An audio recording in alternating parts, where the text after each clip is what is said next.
Mr. Cunningham, Mr. Caswell, and Tom Horn. Ladies and gentlemen, I'm awfully sorry, and it's most unfortunate that my dad can't be here to accept the dedication of this gymnasium himself, to accept the honor which has been done him.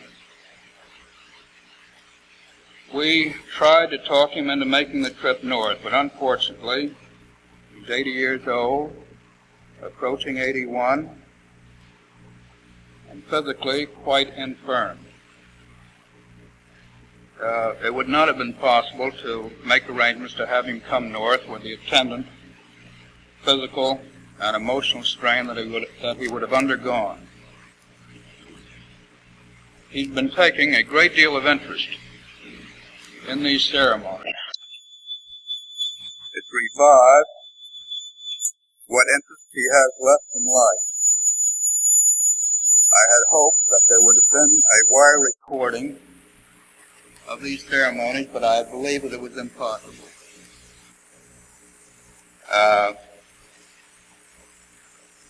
It's really helped him along a great deal. There are not too many people here present who knew him at the lower school. There are two men present, Dickie Cunningham and Bryant Hervey. I think they were the class of 1911 and 1910 respectively who have come up tonight. Bill Nagel and John Van Zandt were at the lower school.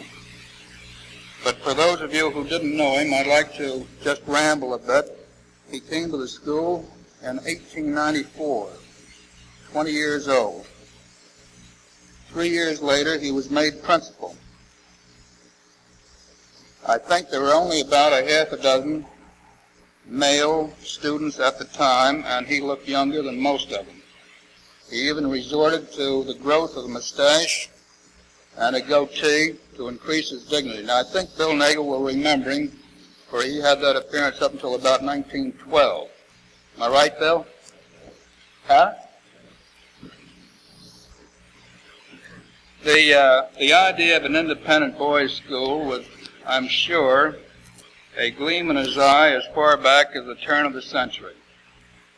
He had three ideas, as I remembered.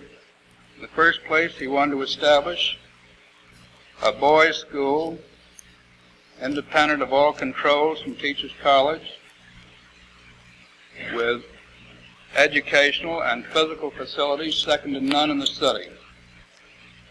His second purpose was to get away from the domination of Teachers College and the dependence on another institution. Another thing I think he had in mind, he wanted to get away from crying females. He was very uncomfortable when the girls used to come in his office and cry on his shoulder because they were in difficulties in their studies. To my knowledge, he never fired any girl, but he did and could fire a number of boys who didn't come up to his standards. Now, a great many of those ex-Horace Mann boys are his very, very good friends. It's particularly to the purpose to dedicate the gymnasium to him. Athletics were his favorite subject. He was always interested. One of the first things he did when he became principal, he obtained the use, and I'm going back of 1910, Eddie. Going back of 1910, he obtained the use of a rocky lot of land opposite the school where the Union Theological Seminary is now. There wasn't a blade of grass on it. It was full of rocks, and Harlem goats ranged for what they could find. In any event, it served for the early football teams and baseball teams. I remember playing catch out there. And then we came up to Dyckman Street, Van Cortlandt Park, and finally to Alumni Field. As you know, he was instrumental in raising the funds for this building and at a later date for the gymnasium. He interested Mr. Forsheimer in the swimming pool.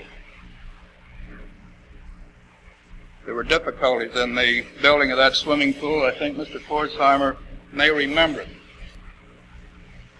The estimate was made, a commitment was made for the cost of the gym, of the swimming pool.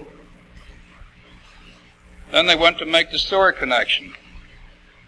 They had checked that. There was a manhole just to the west of the property. There was a hole in the ground. But when they went to connect the sewer, they found that's all it was. There was no sewer. Still, they had to dig a trench down to Lower Broadway, and the bill for that, for some $15,000, was handed again to Mr. Pforzheimer. Our family has been connected with a school or associated with a school for a long time. From 1894 through my own graduation in 1914, my father's retirement in 1920, my brother's graduation, I believe, in 1927, my son's graduation, I'm ashamed to say I don't remember the year, and I think about 1940.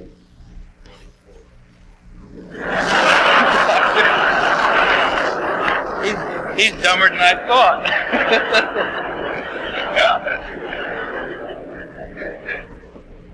I think he was still only 17 when he graduated, but I swear I thought it was 1940. I was recently advised that there's a possibility that there may be another one of our name who will enter along about 1967 or 6 or 8.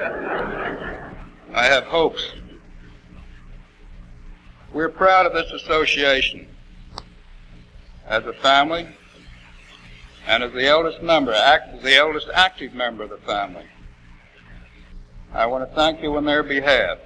Most of all, I want to thank you for my father. Thank you.